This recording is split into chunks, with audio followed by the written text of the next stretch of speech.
Guys, എല്ലാ കൂട്ടർക്കും എൻ്റെ ചാനലിലേക്ക് സ്വാഗതം. ഇന്നത്തെ വീഡിയോയിൽ നമ്മളൊരു സ്പെഷ്യൽ ട്രാൻസിഷനാണ് ക്രിയേറ്റ് ചെയ്യാനായിട്ട് പോകുന്നത്. ജസ്റ്റ് ഒരു ഇൻസ്പയർഡ് ആയിട്ടുള്ള ട്രാൻസിഷനാണ്. ഇന്ന് രാവിലെ ഞാനൊരു വീഡിയോ കണ്ടായിരുന്നു. ആ ഒരു വീഡിയോയിലുള്ള ഒരു ട്രാൻസിഷനാണിത്. സോ എനിക്ക് പേഴ്സണലി ഭയങ്കരമായിട്ട് ഈ ഒരു ട്രാൻസിഷൻ ഇഷ്ടപ്പെട്ടു. അതുകൊണ്ടാണ് ഞാൻ നിങ്ങൾക്ക് ഇത് റെക്കമെൻഡ് ചെയ്യുന്നത്. അടിപൊളി ട്രാൻസിഷനാണ്, നിങ്ങളെല്ലാവരും ട്രൈ ചെയ്ത് നോക്കുക. സോ നിങ്ങൾ വീഡിയോ സ്കിപ്പ് ചെയ്യാണ്ട് കാണാം. എന്തായാലും നമുക്ക് വീഡിയോയിലേക്ക് കിടക്കാം. സോ ഞാനിവിടെ 2 ഫോട്ടോസ് ഇമ്പോർട്ട് ചെയ്ത് വെച്ചിട്ടുണ്ട്. രണ്ടും ഫിൽ സ്ക്രീനാണ്. Okay, fine. സോ ആ ഒരു ട്രാൻസിഷൻ വരേണ്ട ഭാഗത്തായിട്ട് ഞാനൊരു മാർക്കും ആഡ് ചെയ്തിട്ടുണ്ട്. ഇനി ഞാൻ ഈ ഒരു ട്രാൻസിഷനായിട്ട് ഞാൻ എപ്പോഴും എൻ്റെ വീഡിയോസ് എല്ലാം ഈ ഒരു രീതിയിലാണ് അറേഞ്ച് ചെയ്ത് വെക്കാറ്, ഈ ഒരു രീതിയിൽ. പക്ഷേ ഈ ഒരു ട്രാൻസിഷനായിട്ട് ഞാനിപ്പോൾ ഫസ്റ്റ് വീഡിയോയുടെ അടിയിലായിട്ടാണ് സെക്കൻഡ് വീഡിയോ വരേണ്ടത്. സോ ഇത് നിങ്ങളെല്ലാവരും ശ്രദ്ധിക്കണം കേട്ടോ. ഓക്കെ, ഇനി നമുക്ക് വീഡിയോ ക്രിയേറ്റ് ചെയ്യാം. ഇതിനായിട്ട് നമ്മൾ ഫസ്റ്റ് വീഡിയോ സെലക്ട് ചെയ്യുക. അതിനുശേഷം മൂവ് ആൻഡ് ട്രാൻസ്ഫോം എടുക്കുക. മൂവ്മെൻറ്റും അതേപോലെ തന്നെ സ്കെയിലുമാണ് നമ്മളിപ്പോൾ ഈ ഒരു ട്രാൻസിഷനായിട്ട് ഉപയോഗിക്കുന്നത്. വേറെ ഒന്നും നമ്മൾ ഉപയോഗിക്കേണ്ട ആവശ്യമില്ല. സോ ആദ്യം നമുക്ക് മൂവ്മെൻറ്റിൽ നിന്ന് തന്നെ തുടങ്ങാം. സ്റ്റാർട്ടിങ്ങിലൊരു കീ ഫ്രെയിം ആഡ് ചെയ്യുക, സെൻട്രലായിട്ടൊരു കീ ഫ്രെയിം ആഡ് ചെയ്യുക, അതിനുശേഷം എൻഡിങ്ങിലായിട്ടൊരു കീ ഫ്രെയിം ആഡ് ചെയ്യാം. എൻഡിങ്ങിലായിട്ടുള്ള കീ ഫ്രെയിം നമുക്ക് അഡ്ജസ്റ്റ് ചെയ്തിട്ട് അങ്ങോട്ട് ഡ്രാഗ് ചെയ്തിടാം. ആദ്യം നമുക്കിത് നോക്കാം. സോ സ്റ്റാർട്ടിങ്ങിലെ കീ ഫ്രെയിം എടുത്തിട്ട് നിങ്ങൾക്ക് എവിടെ നിന്നാണോ സ്റ്റാർട്ടിങ്ങിൽ വരേണ്ടതെന്നുള്ളത് ജസ്റ്റ് നോക്കുക. സോ ഞാൻ ഈ ഒരു സൈഡിൽ നിന്നാണ്, റൈറ്റ് സൈഡിൽ നിന്നാണ് ഇപ്പോൾ എനിക്ക് വരണ്ടേ. അതുകൊണ്ട് ഞാൻ ഇങ്ങോട്ട് മൂവ് ചെയ്ത് വെച്ചു. അതിനുശേഷം സെൻറ്ററിലെ കീ നമ്മളൊന്നും ചെയ്യേണ്ട, എൻഡിങ്ങിലെ കീയിലോട്ട് വന്നിട്ട് ഒന്നുകൂടി നമ്മൾ അങ്ങോട്ട് തന്നെ ചെയ്ത് കൊടുക്കുക, ആ റൈറ്റ് സൈഡിലായിട്ട് തന്നെ. സ്റ്റാർട്ടിങ്ങിൽ നമ്മൾ റൈറ്റ് സൈഡിലോട്ടാണ് ചെയ്തത്, അതേപോലെ തന്നെ എൻഡിങ്ങിൽ നമ്മൾ റൈറ്റ് സൈഡിലോട്ട് ചെയ്ത് കൊടുക്കുക. അതിനുശേഷം ആ ഒരു കീ എടുത്തിട്ട് എൻഡിങ്ങിലോട്ട് ഡ്രാഗ് ചെയ്ത് കൊടുക്കുക. ഇനി നമ്മൾ ഗ്രാഫ് ആഡ് ചെയ്യണം. സോ ഇതിലായിട്ട് നമ്മൾ ആഡ് ചെയ്യണ ഗ്രാഫ് എന്ന് പറയുന്നത് ഒരു സ്മൂത്ത് ഗ്രാഫാണ്. ഞാൻ എപ്പോഴും ഈ ഒരു ഗ്രാഫാണ് ആഡ് ചെയ്യാറ്. ഇതാണ് കുറച്ചും കൂടി സ്മൂത്ത്, അതുകൊണ്ടാണ് ഞാൻ ഈ ഒരു ഗ്രാഫ് ആഡ് ചെയ്യുന്നത്. ഈ ഗ്രാഫ് ജസ്റ്റ് നിങ്ങളൊന്ന് കോപ്പി ചെയ്യാം. നമ്മൾ എല്ലാത്തിലും ഈ ഒരു ഗ്രാഫ് തന്നെയാണ് ആഡ് ചെയ്യുന്നത്. സോ ഇത് കോപ്പി ചെയ്യുക. അതേപോലെ തന്നെ നിങ്ങൾ സെൻട്രലിലെ കീയും ലാസ്റ്റ് കീയിലും ഈ ഒരു ഗ്രാഫ് തന്നെയാണ് ആഡ് ചെയ്യേണ്ടത്. സോ പേസ്റ്റ് ചെയ്യുക. അതിനുശേഷം ഇതൊന്ന് ജസ്റ്റ് എനേബിൾ ചെയ്ത് കൊടുക്കുക. ആദ്യമേ ക്ലിക്ക് ചെയ്താൽ അത് റൊട്ടേറ്റ് ചെയ്യും, എന്താ പറയുക, ആൾട്ട ആയിട്ട് മാറി കിട്ടും. സോ നമുക്ക് ഈസി ആയിട്ട് ചെയ്യാൻ പറ്റും. സോ നമ്മൾ മൂവ്മെൻറ്റിൽ ഇവിടെ എല്ലാം കംപ്ലീറ്റ് ആയിട്ടുണ്ട്. ഇനി നമ്മൾ സ്കെയിലാണ്. സ്കെയിൽ എടുത്തതിന് ശേഷം ഇതേപോലെ തന്നെ സ്റ്റാർട്ടിങ്ങിൽ ഒരു കീ ഫ്രെയിം ആഡ് ചെയ്യുക, സെൻറ്ററിൽ ഒരു കീ ഫ്രെയിം ആഡ് ചെയ്യുക, എൻഡിങ്ങിലായിട്ടൊരു കീ ഫ്രെയിം ആഡ് ചെയ്യുക. സോ സ്റ്റാർട്ടിങ്ങിൽ കീയിലോട്ട് വന്നിട്ട് നല്ല സൂം ചെയ്ത് കൊടുക്കുക. നിങ്ങൾക്ക് വേണ്ട അത്ര സൂം ചെയ്ത് കൊടുക്കുക. ഞാനിപ്പോൾ ഇത്രയാണ് കൊടുക്കുന്നത്. അതിനുശേഷം സെൻറ്ററിലെ കീ നമ്മളൊന്നും ചെയ്യേണ്ട, എൻഡിങ്ങിൽ കീയിലോട്ട് വന്നിട്ട് സൂം ഇൻ ചെയ്ത് കൊടുക്കുക.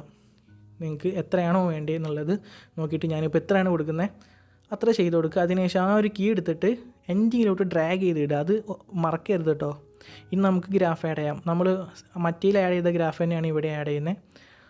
ഇങ്ങോട്ട് വന്നിട്ട് അത് ആഡ് ചെയ്യുക. അതിനുശേഷം ഈ ഒരു ബട്ടൺ ക്ലിക്ക് ചെയ്യുക. അപ്പോൾ അത് അങ്ങോട്ട് മാറി കിട്ടും, റൊട്ടേറ്റ് ചെയ്ത് കിട്ടും. സോ കംപ്ലീറ്റ് ആയിട്ടുണ്ട്. ഞാൻ ജസ്റ്റ് ഒന്ന് പ്ലേ ചെയ്ത് കാണിച്ചു തരാം. കണ്ടോ? ഇനി നമ്മൾ ഈ ഒരു ഫോട്ടോയിലോട്ട് തന്നെ 2 എഫക്ട്സ് ആഡ് ചെയ്യണം. ഒന്ന് ടൈൽസും രണ്ടാമത് മോഷൻ ബ്ലറുമാണ്. മോഷൻ ബ്ലർ ആഡ് ചെയ്താൽ കുറച്ചുകൂടി നീറ്റായിട്ട് നല്ല ഭംഗിയുണ്ടാകും കാണാനായിട്ട്. സോ നമുക്ക് ആദ്യം ഈ 2 എഫക്ട്സും കൂടി ആഡ് ചെയ്ത് കൊടുക്കാം. ആഡ് എഫക്റ്റ് സെലക്ട് ചെയ്യുക. അതിനുശേഷം ഡിസ്ട്രക്ഷൻ ആൻഡ് വാപ്പിൽ പോയാൽ നിങ്ങൾക്ക് ടൈൽസ് എഫക്റ്റ് കാണാനായിട്ട് പറ്റും. ആദ്യം ടൈൽസ് എഫക്റ്റ് ആഡ് ചെയ്യുക. അതിനുശേഷം മിറർ ഓപ്ഷൻ എനേബിൾ ചെയ്ത് കൊടുക്കുക. വേറെ ഒന്നും ചെയ്യേണ്ട. ഇനി നമ്മൾ മോഷൻ ബ്ലർ ആഡ് ചെയ്യണം. സോ ബ്ലറിൽ പോയിട്ട് ആ ഒരു മോഷൻ ബ്ലർ ഇതിലോട്ട് ആഡ് ചെയ്യുക. ഫൈൻ. സോ ഇത് കംപ്ലീറ്റ് ആയിട്ടുണ്ട്. ഇനി നമുക്ക് രണ്ടാമത്തെ വീഡിയോയിലോട്ട് വരാം. നമ്മൾ എന്താണോ ഫസ്റ്റ് വീഡിയോയിൽ ചെയ്തത് അത് തന്നെയാണ് രണ്ടാമത്തെ വീഡിയോയിൽ നമ്മൾ ചെയ്യേണ്ടത്. സോ മൂവ് ആൻഡ് ട്രാൻസ്ഫോം എടുക്കുക, മൂവ്മെൻറ്റ് എടുക്കുക, സ്റ്റാർട്ടിങ്ങിൽ ഒരു കീ ഫ്രെയിം ആഡ് ചെയ്യുക, അതിനുശേഷം സെൻട്രലായിട്ട് ഒരു കീ ഫ്രെയിം ആഡ് ചെയ്യുക, എൻഡിങ്ങിലായിട്ട് ഒരു കീ ഫ്രെയിം ആഡ് ചെയ്യുക. ഇനി സ്റ്റാർട്ടിങ്ങിൽ കീയിലോട്ട് വന്നിട്ട് നമ്മൾ ഫസ്റ്റ് വീഡിയോ റൈറ്റിലോട്ടാണ് ചെയ്തത്. സോ ഇത് ലെഫ്റ്റിലോട്ട് ചെയ്യാം. ഇത്ര ഞാൻ ചെയ്ത് കൊടുത്തിട്ടുണ്ട്. അതിനുശേഷം സെൻട്രലിലെ കീയിലൊന്നും ചെയ്യേണ്ട, അവസാന കീയിലോട്ട് വന്നിട്ട് അങ്ങോട്ട് തന്നെ ഡ്രാഗ് ചെയ്ത് കൊടുക്കുക. ഫൈൻ. അത്രയും ഡിസ്റ്റൻസിൽ തന്നെ ഡ്രാഗ് ചെയ്ത് കൊടുക്കുക കേട്ടോ. ഇനി നമ്മൾ സ്റ്റാർട്ടിങ്ങിലെ കീ എടുത്തിട്ട് അങ്ങോട്ട് ഡ്രാഗ് ചെയ്ത് കൊടുക്കുക. ഇനി നമ്മൾ ആ ഗ്രാഫ് ആഡ് ചെയ്യണം. നമ്മൾ നേരത്തെ കോപ്പി ചെയ്ത ഗ്രാഫ്. സത്യം പറഞ്ഞാൽ ഇത് ഗ്രാഫല്ല, കർവാണ്. ഞാൻ പറഞ്ഞ് ശീലമായി പോയി. അതുകൊണ്ട് നിങ്ങളൊന്നും തോന്നരുത് കേട്ടോ. സോ ആ ഒരു ഗ്രാഫ് ഇതിലോട്ട് പേസ്റ്റ് ചെയ്യുക. അതിനുശേഷം ഇവിടെയും ആ ഒരു ഗ്രാഫ് പേസ്റ്റ് ചെയ്യാം. എന്നിട്ട് ഈ ഒരു ബട്ടൺ ക്ലിക്ക് ചെയ്യുക. അപ്പോൾ അത് റൊട്ടേറ്റ് ചെയ്ത് കിട്ടും. ഫൈൻ. സോ അതും നമ്മളിവിടെ ആഡ് ചെയ്തിട്ടുണ്ട്. ഇനി നമ്മൾ ആഡ് ചെയ്യുന്നത് സ്കെയിലാണ്. സ്കെയിലിൽ നമ്മളിപ്പോൾ ഇവിടെ എന്താണോ ചെയ്തത് അതേപോലെ തന്നെ സ്റ്റാർട്ടിങ്ങിൽ ഒരു കീ ഫ്രെയിം ആഡ് ചെയ്യുക, സെൻറ്ററിൽ ഒരു കീ ഫ്രെയിം ആഡ് ചെയ്യുക, എൻഡിങ്ങിൽ ഒരു കീ ഫ്രെയിം ആഡ് ചെയ്യുക. അതിനുശേഷം സ്റ്റാർട്ടിങ്ങിൽ കീ നന്നായിട്ട് സൂം ചെയ്ത് കൊടുക്കുക. എന്നിട്ട് അത് അങ്ങോട്ട് ഡ്രാഗ് ചെയ്ത് കൊടുക്കുക. അതിനുശേഷം സെൻട്രൽ കീ നമ്മളൊന്നും ചെയ്യേണ്ട, ലാസ്റ്റ് കീയിലോട്ട് വന്നിട്ട് നന്നായിട്ട് സൂമിൻ ചെയ്ത് കൊടുക്കുക. ഇത്രേ, ഫൈൻ, കംപ്ലീറ്റ് ആയി. ഇനി നമ്മൾ ആ ഒരു ഗ്രാഫും കൂടി ആഡ് ചെയ്ത് കൊടുക്കുക. പേസ്റ്റ് ചെയ്ത ഗ്രാഫ് ആഡ് ചെയ്യാം. ഇവിടെയും അതേപോലെ തന്നെ ആ ഒരു ഗ്രാഫ് ആഡ് ചെയ്യാം. അതിനുശേഷം ഈ ഒരു ബട്ടൺ ക്ലിക്ക് ചെയ്യാം.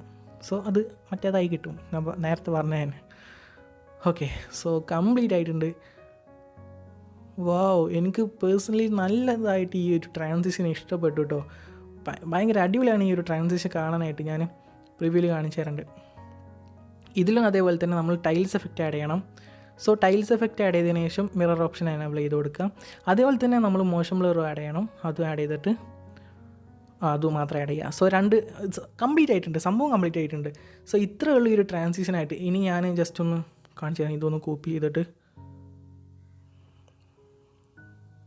ഇങ്ങോട്ട് വന്നു, പേസ്റ്റ് ചെയ്തു, അറേഞ്ച് ചെയ്ത് വെച്ചു. ഇത് കോപ്പി ചെയ്തു,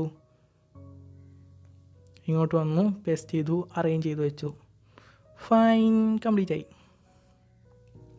സോ ഇത്രയുള്ള ഈ ഒരു ട്രാൻസിഷൻ ജസ്റ്റ് ഒന്ന് പ്ലേ ചെയ്ത് കാണിച്ചു തരാം. എൻ്റെ അലൈറ്റ് മോഷൻ, എല്ലാവരും പറയുന്നത് എൻ്റെ അലൈറ്റ് മോഷനിൽ തീരെ ലാഗില്ല, അങ്ങനെയാണ് കാര്യങ്ങളെന്നൊക്കെ പറയുന്നുണ്ട്. സോ ഞാൻ ജസ്റ്റ് ഒന്ന് പ്ലേ ചെയ്ത് കാണിച്ചു തരാം. കണ്ടോ, ഇതാണ് എൻ്റെ അലൈറ്റ് മോഷൻ.